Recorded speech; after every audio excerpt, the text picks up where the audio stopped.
Jour 19 de mon défi, on s'en va dans le plus montréalais des jeux de rôle, TriBait.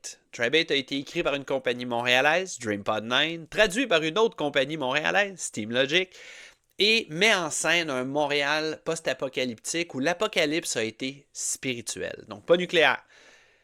On parle d'un monde d'avant où les gens allaient travailler sans trop savoir pourquoi, où leur existence était vide de sens, et ce qui les a rendus vulnérables lorsque des entités ont investi notre réalité et sont devenus ivres du plaisir de la chair.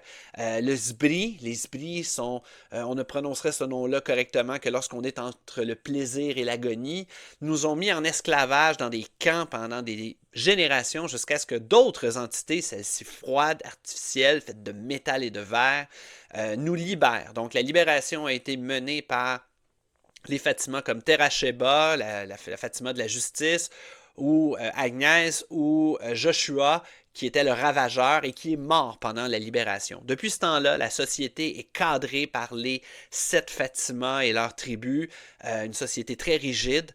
Et la huitième qu'on joue, qui est la huitième tribu, qui est la tribu de Joshua qu'on a en prophétie, qui va libérer l'humanité vraiment, qui va vraiment la faire accomplir sa destinée. Donc, c'est dans un monde qui est un Montréal Vie-Marie, en fait, donc Ville-Marie, où toutes les références sont possibles.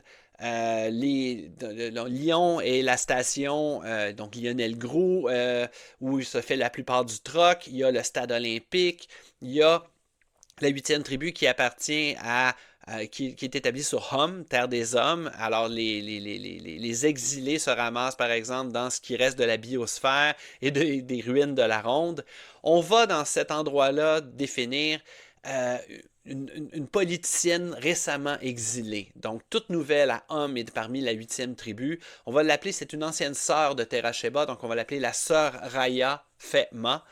C'est quelqu'un qui a une aisance à parler. Beaucoup des personnages de TriBait étaient en fait pas des combattants. Il y avait toute une ambiance politique autour de ça et c'était super intéressant dans la vie. Le tissu culturel, le système était fait pour ça. Donc, la sœur Raya qui vient d'arriver et les gens de la huitième tribu la toisent encore, savent pas trop quelles sont ses motivations, mais espèrent que son leadership sera mis à profit.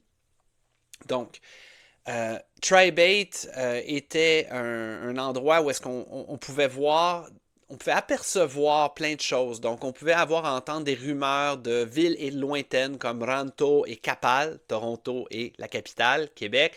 Il y avait des barbares qui étaient autour dans tous les étendues sauvages qui étaient autour de l'île, mais sont-ils vraiment des barbares? Beaucoup de mystères, beaucoup de choses nébuleuses. Qu'est-ce qui arrive avec les Fatima, avec les Sbris?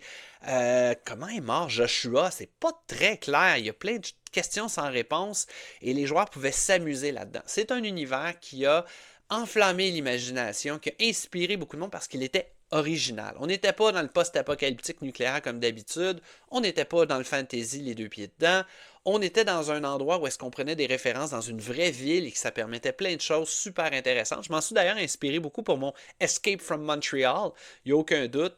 Il y avait genre de référence les Keepers qui sont les gardiens du monde d'avant, donc de la technologie, ceux qui savaient peut-être faire fonctionner un CD-ROM, ben eux, leur symbole est une grosse référence au métro de Montréal, ce qui est très comique. Donc, TriBait, il y a eu plusieurs suppléments de publiés. Le scénario, le méta-scénario avançait avec chaque supplément, nous apportait plein de nouvelles questions, de nouveaux mystères. Je me suis beaucoup amusé, entre autres sur ma campagne de TriBait là-dessus. Et c'est un monde, si vous voulez le revisiter, qui vaut énormément la peine. Demain, on tombe dans l'indépendant. Le jeu de rôle est un hobby niché, mais demain, on s'en va dans la niche de la niche du indie.